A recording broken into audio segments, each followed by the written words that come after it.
அனைவருக்கும் வணக்கம். 1982 83 வாக்கில் இலங்கை தமிழர்கள், அதாவது நம்முடைய சொந்தங்கள் தமிழ் குடிகள் பாதிக்கப்பட்டு அகதிகளாக தமிழ்நாட்டுக்கு வந்தாங்க.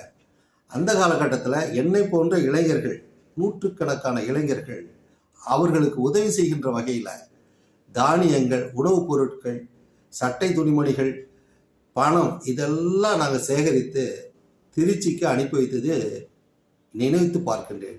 ஏன்னா தமிழன் எந்த கட்சியில் இருந்தாலும் அந்த காலகட்டத்தில் தமிழர்கள் என்ற உணர்வோடு தான் அதை நாங்கள் செய்தோம். அங்கே இந்த கட்சி அந்த கட்சியில் யாரும் பார்த்ததில்லை. ஆனால் நாம் தமிழர் கட்சி வந்த பிறகுதான் தமிழனுடைய உணர்வுகள்லாம் அதிகம் வந்துச்சு. அவர்கள் தான் தமிழ் உணர்வாளர்கள் என்பது போல ஒரு மாயை உருவாக்கி இளைஞர்களை அவர்கள் ஒரு எப்படி கட்டி போட்டு முட்டாளாக்குற செயல் தான் ஈடுபட்டுதான் நான் பார்க்குறேன். அந்த வகையில் இன்னைக்கு நான் ஏன் இதை பேசுகிறேன்னு சொன்னால், மீண்டு இராணுவ வீரர் அப்படின்னு ஒரு செய்திங்க எப்படின்னா லைவாக காட்டினாங்க. அது எனக்கு ரொம்ப ஒரு எரிச்சலை ஊட்டக்கூடிய ஒரு செய்தியாக தான் பார்க்குறேன்.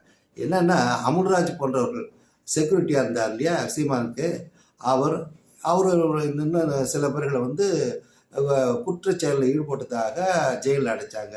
பெயில் வாங்கிட்டு வரப்ப அங்கே ஒரு கூட்டம், களஞ்சியம் போன்ற தம்பிமார்கள்லாம் கூடி அவர்களை சிறப்பான வரவேற்பு கொடுக்குறாங்களாம். அங்கே போட்ட கோஷம்லாம் பார்த்தீங்கன்னா, ஏதோ ஒரு தமிழ் போராளி, போராட்ட வீரர் என்பதெல்லாம் ஒரு மிகப்படுத்தப்பட்ட வார்த்தைகளால் அவர்கள் கோஷம் போட்டதெல்லாம் பார்க்குறப்ப வியப்பாக இருக்கிறது. எனக்கு அது கொஞ்சம் சரியாக படவில்லை. அதனால தான் இந்த காணொலியை போடுறேன். ஒரு இராணுவ வீரர், அது எக்ஸர்வீஸ் மேன், அவர் துப்பாக்கி வச்சிருந்தான்னு காரணத்தினாலும் மிரட்டையதுக்காக தான் அது வழக்கு போட்டிருக்காங்க. அவர் போய் என்ன சொல்றாரு, மீண்டு இராணுவ வீரர்னா என்ன, இவர் எதுக்கு போராடினாரு, இவர் போராளியாக உள்ள போனாரா, மீண்டு இராணுவ வீரர் அப்படின்னு போறாங்க. அதான் அந்த எழுத்தை நான் போட்டிருக்கேன்.